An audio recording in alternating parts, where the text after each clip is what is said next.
මේ පොඩි ඇක්සිඩන්ට් එකක් මොකද්ද? එහෙම ඇක්සිඩන්ට් එක මට මේක විශ්වාසයි. හයි. අද උදේම අපි shopping යන්න ලෑස්තිලා ඉන්නේ. ඊයේ පෙරේද දවස් දෙකේ ඉඳන් නියම් බොස 아무දු සතුට ගින් ඉන්නවා. මට ඕක දිරවන්න. මාද පොඩි ප්‍රෑන්ක් එකක් කරන්න කියලා හැදුවේ. කැමරා එක කර්ටන් එක අස්සේ මෙහෙම හංගලා තියෙන්නේ. පේන්නේ නැහැ. ඔක හිතන්නේ නැහැ කොහොමද මම මේ වෙලාවේ මේ ලෑස්ති වෙලා ඔක් කරා කියලා.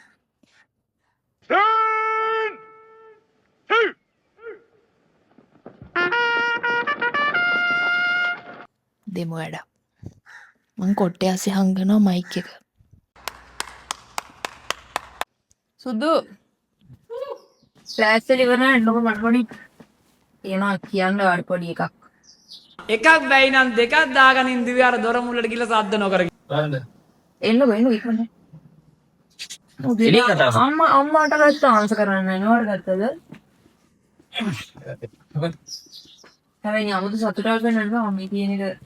දොතර යකද? කියන්නේ නෝනේ මට දැන් මම අම්මා ගන්න පොඩි. හෙලෝ අම්මා.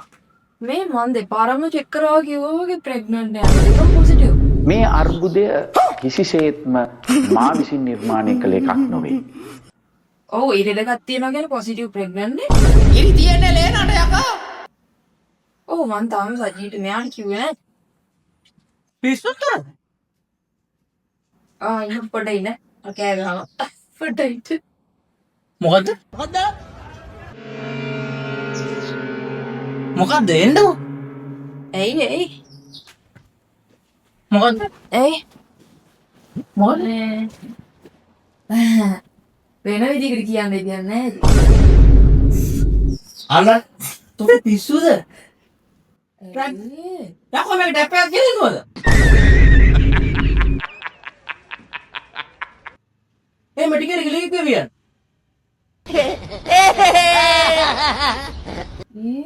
මං හිතුව සතුටුයි කියලා. සතුටෙන් දැන් අපි කොයි කාලේ හදන්න හිතන් හිටියේ? දැන් තව තියෙනවනේ කල්. ඔය මොකද්ද? මේ පොඩි ඇක්සිඩන්ට් එකක් මොකද්ද? එහෙම ඇක්සිඩන්ට් එක මට මේක විශ්වාසයි. දුක ශෝකය නැදන්නේ අයියා මල්ලි වාගේ අයියා මල්ලි. එහෙම ඇක්සිඩන්ට් වෙන්න පුළුවන්. මම මගේ පර්ෆෝමන්ස් ගැන දන්නවනේ. නයිස්. මට නම් මොළේ දිවෙක් ඈ. අහන්න බෑ. දුවෙක් නෙමෙයි ඊළඟට එන්නේ යස්ස කියන්නේ. මම ඉන්න බෑ දෙන්නෙක් එක්ක මේක ඇතුලේ. අපච්චි කොහොමද මංගලන්නේ? hina වෙන්න බා. hina වෙන්න දෙයක් නෙමෙයි. මේක තමයි සංසාර ණය ගනුදෙනු. බෑ මං හදනවා. උඹ හදාගෙන ඉන්නේ. අනේ මේ බොන්න බොරු නම් ඕක නවත්තන්න ගොන් ආතර ගන්න බෑ මූඩ් එක නම් කන්න බෑ. යකෝ ඊයේ බිව්වා නේද? පිස්සුද කොහෙද? මගුල. ඉවරයි. මම මැරෙනවා අර බයික් එකට ගිහින් තියගෙන මම කෝච්චියට පයින්.